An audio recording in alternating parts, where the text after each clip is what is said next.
শত শত নারীর জীবন ধ্বংস করেছেন তিনি, যাকে অগাধ ভালোবেসে বিশ্বাস করে দলে দলে নারীরা আসতেন তার কাছে। আর তাদেরই দুর্বলতার সুযোগ নিয়ে, অসহায়তার সুযোগ নিয়ে সেই নারী তাদেরকে ধ্বংস করে দিয়েছে। 200 নারীর উপরে বাংলাদেশ থেকে নিয়ে ভারতে পাচার করেছেন সেই নারী, যার ভারতে পরিচিত রয়েছে উলমাতা নামে।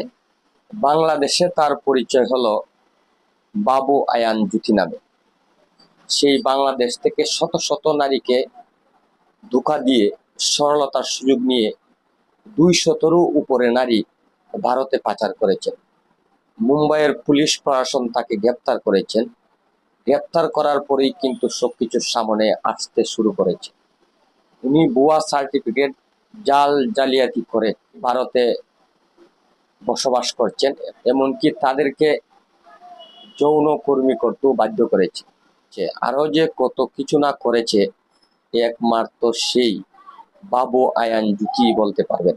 পেটে যখন ভাত থাকে না, তখন বিভিন্ন মানুষের দুয়ারে দুয়ারে ঘুরতে থাকে আমাদের মতো গরিব ফ্যামিলি সন্তান যারা রয়েছে।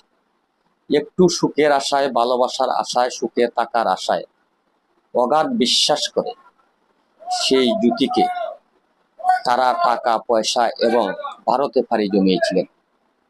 কিন্তু দুঃখের বিষয়, সেই নারী তাদের সরলতার সুযোগ নিয়ে, তাদের দুর্বলতার সুযোগ নিয়ে বিশ্বাস ভঙ্গ করে, বিশ্বাস ভেঙে দিয়ে তাদের সাথে প্রতারণা করেছে। প্রতারণা করে 200-রও বেশি নারীকে বাংলাদেশ থেকে ভারতে পাচার করে যৌনকর্মীতে লিপ্ত করেছে। প্রথম দিকে যখন মেয়েদেরকে নিয়ে যেতেন, তখন এখানে নিয়ে গিয়ে জাল সার্টিফিকেট, জাল সনদ তৈরি করে তাদেরকে একটি বাসায় রাখা হতো। 3-4 জন করে একটি বাসাতে রাখা হতো। সেই বাসার ভাড়া দেওয়া হতো 10,000 টাকা করে। তারপরে সব কাগজপত্র রেডি করে তাদেরকে ব্যবহার করে লক্ষ লক্ষ কোটি কোটি টাকা ইনকাম করে বেড়াতেন সেই নারী। আজ সেই নারী ভারতে গ্রেপ্তার হয়েছে।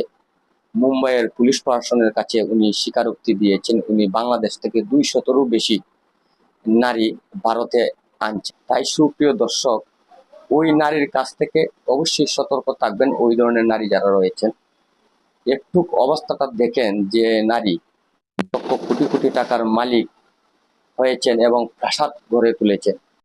তার কি শাস্তি আপনারা দাবি করেন অবশ্যই কমেন্ট বক্সের মাধ্যমে জানাবেন। ওই কথাটি বলে বিদায় নিচ্ছি। সকলে ভালো থাকুন, সুস্থ থাকুন। আসসালামু আলাইকুম।